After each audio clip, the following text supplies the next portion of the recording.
নমস্কার বন্ধুরা, জয়শ্রীর হেসেলে সবাইকে স্বাগত। আজ চলে এসেছি ডাঁটা চচ্চড়ি রেসিপি নিয়ে। ডাঁটা চচ্চড়িতেও আমরা অনেক রকমের খেয়ে থাকি, যেমন পুঁইশাক ডাঁটা, সজনের ডাঁটা, ওলের ডাঁটা।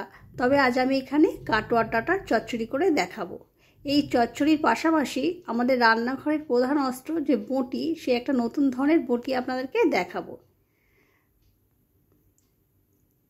আমি এই বটিটা নিয়েছি। এই বটিটাতে দেখুন এই সাইডে যে কাঠটা আছে, এই কাঠটা কিন্তু এই কিচেন টেবিলের সঙ্গে এভাবে আটকে দিয়ে, আর এই বটির মাথাটা রান্নাঘরের দেয়ালে এভাবে আটকে দিয়ে এভাবে কিন্তু সবজিগুলোকে সুন্দরভাবে কেটে নেওয়া যায়। এই বটিতে কিন্তু সব ধরনের সবজি কেটে নেওয়া যায়, থোড়, মোচা, এঁচড় সবই। এই বটিতে দাঁড়িয়ে দাঁড়িয়ে কাটাটা কত সুবিধা সেটা আজ আমি আপনাদের একটু দেখালাম। অনেকে আছেন যারা ছুরি দিয়ে ভালো করে সবজি কাটতে পারেন না, তারা কিন্তু এমন ধরনের একটা বটি পেলে কিন্তু খুব উপকার পাবেন। ওই জন্য আমি আপনাদেরকে একটু দেখালাম। এই বটিটা আমার বোনপো আমাকে গিফট করেছে। এই বটিটা পেয়ে কিন্তু আমি খুব উপকার পেয়েছি। এবারে একটু মিষ্টি কুমড়ো, ঝিঙে, আলু সবই আমি বটি দিয়ে কেটে নিয়েছি। তারপরে একটা মাছের মাথা নিয়েছি আর চিংড়ি মাছ নিয়েছি চচ্চড়িতে দেবো বলে। আমি মাছের মাথাটাকে ভালো করে ধুয়ে নিয়েছি আর চিংড়ি মাছগুলোকে ধুয়ে নিয়েছি। নিয়ে এবারে লবণ আর হলুদ মাখিয়ে নিচ্ছি। প্রথমে মাছের মাথাটাকে আমি একটু ভেজে নেব। এই কাতলা মাছের মাথাটাকে ভেজে নিয়েছি। ভেজে নিয়ে এবার ওই মাছ ভাজা তেলের মধ্যে আমি চিংড়ি মাছটাকে ভেজে নেব। মাছের মাথাটা ভেজে তুলে নিয়েছি। এবার চিংড়ি মাছগুলোকে একটু ভেজে নেব। এই মাছ ভাজা তেলের মধ্যে চচ্চড়িটা করব। এই চচ্চড়ির টেস্টটা কিন্তু দ্বিগুণ বেড়ে যাবে।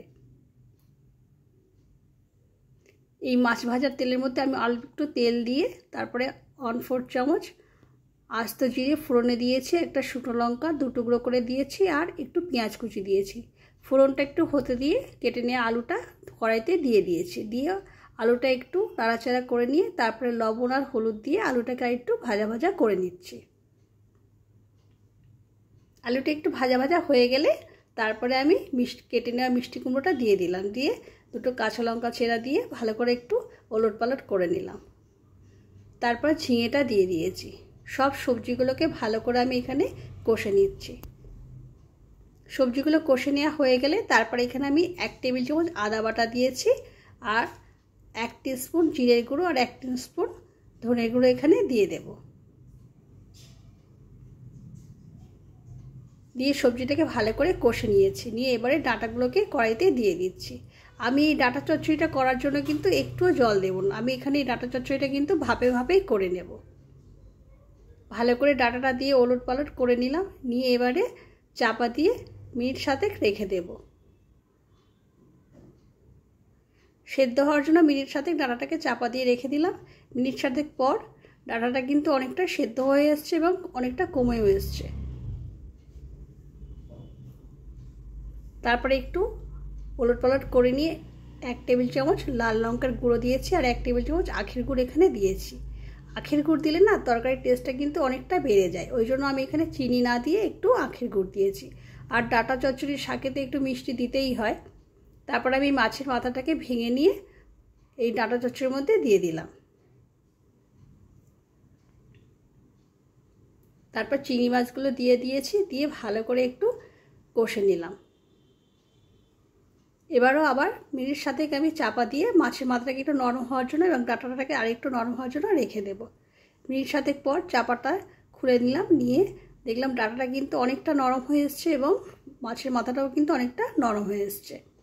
এবং মিষ্টি দিয়েছি বলে কিন্তু এই ডাঁটা থেকে কিন্তু অনেকটা দেখুন জল বেরিয়েছে। এখানে কিন্তু আমি কোনো জল দিলাম না, ভাপে ভাপে কিন্তু ডাঁটা চচ্চড়িটা করে নিলাম।